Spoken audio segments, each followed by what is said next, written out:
ഈശോയിലേറ്റവും സ്നേഹം നിറഞ്ഞവരെ, നന്മ നിറഞ്ഞ മറിയമേ സുസ്തി, സ്ത്രീകളിൽ നീ അനുഗ്രഹിക്കപ്പെട്ടവളാവുന്നു. നിന്റെ ഉദരത്തിൻ്റെ ഫലമായി ഈശോ അനുഗ്രഹിക്കപ്പെട്ടവനാവുന്നു. ഒരു സ്ത്രീയെ സംബന്ധിച്ചിടത്തോളം കിട്ടാവുന്നതിൽ ഏറ്റവും മഹത്തായ അംഗീകാരവും ദൈവാനുഗ്രഹത്തിൻ്റെ വാക്കുകളുമാണ്. തൻ്റെ ഇളയമ്മയായ എലിസബത്ത് മാതാവിനെ കണ്ടപ്പോൾ പറഞ്ഞ വാക്കുകളാണിത്. ഞാൻ പലപ്പോഴും ചിന്തിക്കാറുണ്ട്, ദൈവം എന്തുകൊണ്ട് മാതാവിനെ തിരഞ്ഞെടുത്തു? മാതാവിന് എങ്ങനെ ദൈവഹിതത്തിന് വഴങ്ങി പൂർണ്ണ ഹൃദയത്തോടെ അവിടുത്തെ വാഗ്ദാനത്തിന് മറുപടി കൊടുക്കാനായിട്ട് സാധിച്ചു?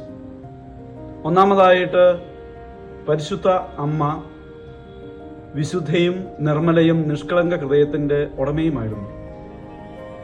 ഏതൊരു സ്ത്രീയെ സംബന്ധിച്ചും, പ്രത്യേകിച്ച് വിവാഹ നിശ്ചയം കഴിഞ്ഞ വളരെ സുന്ദരിയായ ഒരു കൊച്ചു കുട്ടിയായിരുന്നു മാതാവ്.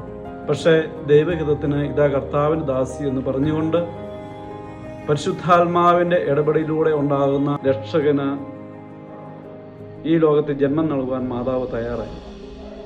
മാതാവിൻ്റെ പരിശുദ്ധ നിർമ്മലമായ ഹൃദയം, അതുപോലെ തന്നെ തൻ്റെ മാതാപിതാക്കന്മാരിൽ നിന്ന് പാരമ്പര്യമായി സ്വീകരിച്ച വിശ്വാസത്തിലുള്ള അടിയുറച്ച ബോധ്യം, താൻ വിവാഹം കഴിക്കാൻ പോകുന്ന യേസേപ്പ് നീതിമാനും ദൈവത്തിൽ വിശ്വസിച്ച് ദൈവ ഇഷ്ടപ്രകാരം ഉത്തരം നൽകുമെന്നുള്ള ആ അതിയായ ആത്മവിശ്വാസം, അതുപോലെ തന്നെ ഈ ലോകത്തിലേക്ക് മനുഷ്യ മക്കളെ രക്ഷിക്കുവാൻ കടന്നു വരുന്ന രക്ഷകന് ജന്മം നൽകുവാൻ, അത് ഏത് വെല്ലുവിളിയെ നേരിടേണ്ടി വന്നാലും മാതാവ് പൂർണ്ണമായി സമർപ്പിച്ചുകൊണ്ട് ദൈവഹിതത്തിന് വിട്ടുകൊടുക്കുന്ന ആ വലിയ വിശ്വാസത്തിൻ്റെ അല്ലെങ്കിൽ ബോധ്യത്തിൻ്റെ ആ മഹത്തായ ഉദാഹരണം.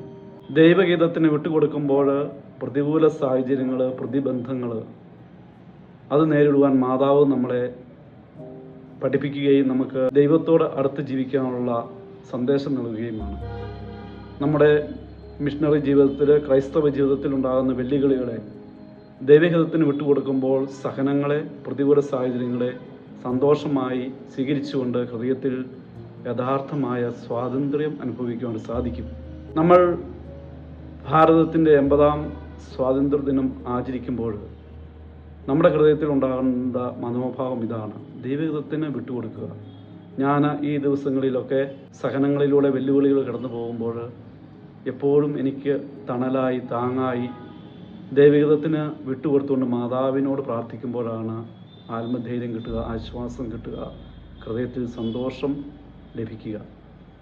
ഈ സ്വാതന്ത്ര്യ ദിനാചരണത്തിൽ നമുക്ക് മാതാവിനോട് പ്രാർത്ഥിക്കാം. മാതാവിന് കിട്ടിയ സമ്മാനം എന്തായിരുന്നു? മാലാഖ വൃന്ദങ്ങളോടുകൂടി സ്വർഗത്തിലേക്ക് അവൾ എടുക്കപ്പെട്ടു. സ്വർഗാരൂപതിയായി ഇന്ന് ദൈവസന്നിധിയിൽ സ്വർഗീയ രാജ്ഞിയായി നമുക്ക് വേണ്ടി മാധ്യസ്ഥം വഹിക്കുന്നു. അതാണ് മാതാവിന് കിട്ടിയ ഏറ്റവും വലിയ സമ്മാനം. നമുക്കും ആ മാതാവിന് സമർപ്പിക്കാം. ഇതാ കർത്താവിൻ്റെ ദാസി എന്ന് ദൈവത്തോട് ഏറ്റുപറയാം. എല്ലാവർക്കും സ്വർഗാരോപണത്തിൻ്റെയും സ്വാതന്ത്ര്യ ദിനാചരണത്തിൻ്റെയും പ്രാർത്ഥനകൾ, ആശംസകൾ സ്നേഹത്തോടെ നേരുന്നു. ആമേൻ.